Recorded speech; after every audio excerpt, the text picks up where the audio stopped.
നിങ്ങളുടെ ഇഷ്ട പരമ്പരകൾ എക്സ്ക്ലൂസീവായി സൺ നെക്സ്റ്റ് ആപ്പിലൂടെ തികച്ചും ഫ്രീ ആയി ഇപ്പോഴേ ആപ്പ് ഡൗൺലോഡ് ചെയ്യൂ. തന്റെ ബാറല്ല, ഇവിടെ വായി തോന്നിയത് വിളിച്ചു പറഞ്ഞ പ്രത്യാഘാതങ്ങൾ ഉണ്ടാവും. സ്റ്റേഷനിൽ കയറി വന്ന് ഒരു പോലീസുകാരെ ഭീഷണിപ്പെടുത്തുന്ന അതിഥികളെ സെല്ലിനകത്തിട്ട് ഞങ്ങൾ നല്ല രീതിയിൽ സൽക്കരിച്ചിട്ടേ വിടാറുള്ളൂ. ഞങ്ങളുടെ സൽക്കാരത്തെക്കുറിച്ച് മക്കളോട് ചോദിച്ചാ മതി, അവര് പറഞ്ഞു തരും.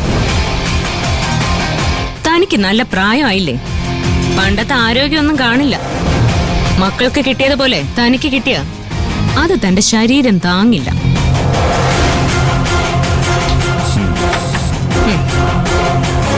ഈ ലാത്തിക്ക് അങ്ങനെ ഒരു കുഴപ്പമുണ്ട്.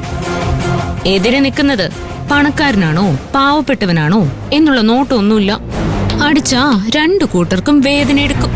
നീ ആരെന്നെ ഭീഷണിപ്പെടുത്തുന്നത് നിനക്ക് അറിയില്ല മോളെ? അറിയാം.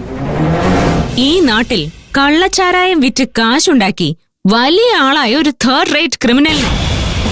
എന്നെ എതിർത്തതിന് നീ വലിയൊരു വില കൊടുക്കേണ്ടി വരും. എന്ത് ചെയ്യാൻ ഗോപാല, എന്റെ മുന്നിൽ വേറെ വഴിയില്ല.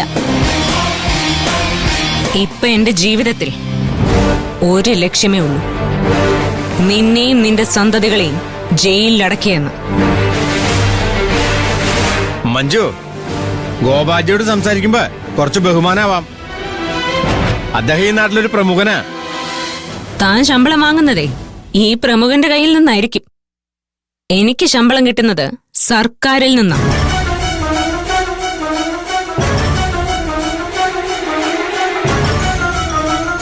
നീ എന്റെ കുടുംബത്തിന് മാത്രമല്ല, ഈ നാടിന് തന്നെ വലിയ ആപത്താ. ഗിരിയേട്ടൻ ഇപ്പൊ എന്റെ ഭർത്താവ് മാത്രമല്ല, എന്റെ കുഞ്ഞിന്റെ അച്ഛനും കൂടിയാണ്. എന്റെ കുഞ്ഞിന്റെ അച്ഛൻ നിന്നെ പോലൊരു ദുഷ്ടന്റെ അടിയാളായി തുടരാൻ